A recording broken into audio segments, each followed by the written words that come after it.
சிம்பகல் கிச்சனுக்கு வணக்கம் ஃப்ரெண்ட்ஸ். இன்னைக்கு நம்ம பார்க்க போகிறது குருமா வந்து எப்படி பண்ணுறது, காலிஃப்ளவர் வித் பட்டாணி குருமா வந்து எப்படி பண்ணுறது அப்படின்றத பார்க்கலாம். அதுக்கு வந்து நான் என்னென்ன போட போகிறேன் அப்படின்னா, ஃபஸ்ட்டு கொஞ்சம் எண்ணெயை வந்து காய வச்சுருக்கேன். அது கூட கொஞ்சமாக பெருஞ்சீரகம், வெங்காயம், பச்சை மிளகாய், கருவேப்பிலை எல்லாத்தையும் போட்டு தாளிக்க போகிறேன். ஒரு 3 பச்சை மிளகாய் அரைச்சி வச்சுருக்கேன்.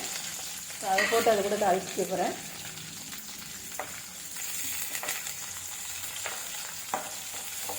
கொஞ்சம் தேங்காயும் வந்து ஒரு பச்சை மிளகாய் போட்டு, பச்சை மிளகாய் வெறும் போட்டு அரைச்சி எடுத்து வச்சுருக்கேன்.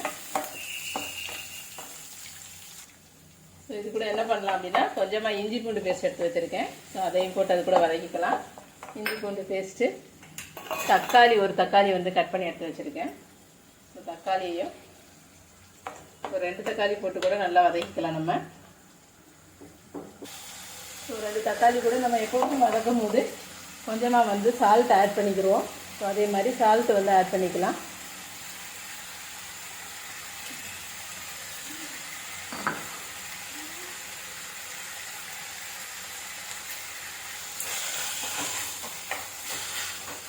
தக்காளி வதங்கும் போது நான் முன்னாடியே கொஞ்சமாக பச்சை பட்டாணி எடுத்து வச்சுருக்கேன். நல்லா ஃப்ரெஷ்ஷான பட்டாணி. ஸோ இது நல்லா வதங்கினதுக்கப்புறம் அதையும் அதுக்குள்ளே போட்டுக்கலாம். காலிஃப்ளவரையும் வாஷ் பண்ணி எடுத்து வச்சுருக்கேன்.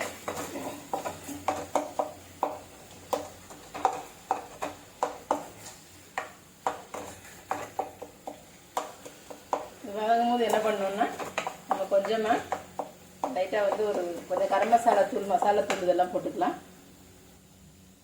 கரம் மசாலா தூள் ஒரு 1/2 டீஸ்பூன் அளவுக்கு போட்டுக்கிட்டேன். அது கூடவே மசாலாத்தூள், நம்மளோட மசாலாத்தூள் வந்து ஒரு 4 டேபிள் ஸ்பூன் அளவுக்கு போட்டு அதையும் இது கூட நல்லா வதக்கிக்கலாம்.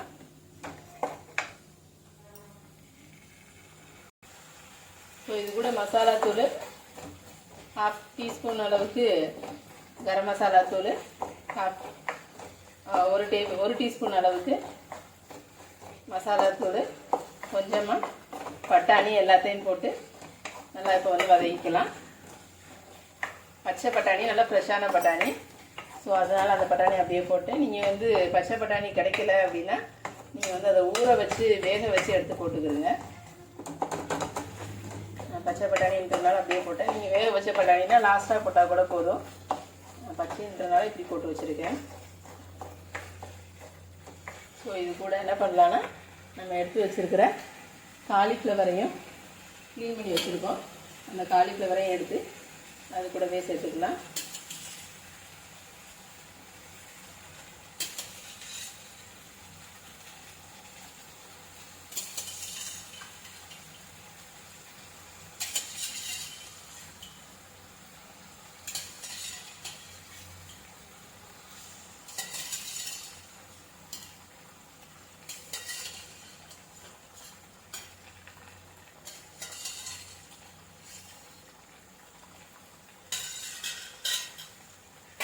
ஸோ இதையும் அது கூட போட்டு ஒன்றா வந்து மசாலா சேர்கிற அளவுக்கு நல்லா கிளறிக்கலாம். கிளறிட்டு நான் எடுத்து வச்சுருக்கிற வெங்காயம், பச்சை மிளகாய், பெருஞ்சீரகம், கசகசா எல்லாத்தையும் போட்டு அரைச்சி வச்சுருக்கேன். ஸோ அதை அப்படியே ஊற்றிக்கலாம். ஊற்றிட்டு ஒரு 5 மினிட்ஸ் வேக வைக்கலாம். வேகிறதுக்கு கொஞ்சம் தண்ணி கூட கொஞ்சம் ஆட் பண்ணிக்கலாம்.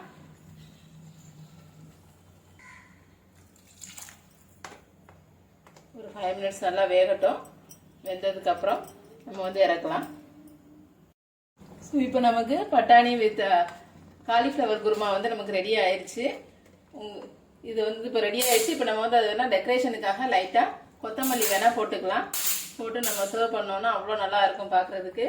ஸோ இந்த மாதிரி நீங்களும் வந்து செஞ்சு பாருங்கள். செஞ்சு பார்த்து உங்களுக்கு பிடிச்சிருக்கு அப்படின்னா மறந்துடாமல் வந்து வீடியோக்கு வந்து ஒரு லைக்கும் கமெண்ட்டில் எப்படி இருக்குன்றதையும் கொடுங்க. புது வியூவர்ஸ் யாரும் பார்த்தீங்க அப்படின்னா சப்ஸ்கிரைப் பட்டனை மறந்துடாமல் கிளிக் பண்ணுங்கள். அப்போ தான் நான் போடுற அடுத்தடுத்த வீடியோவை நீங்கள் வந்து மிஸ் பண்ணாமல் பார்க்க முடியும். Thank you friends.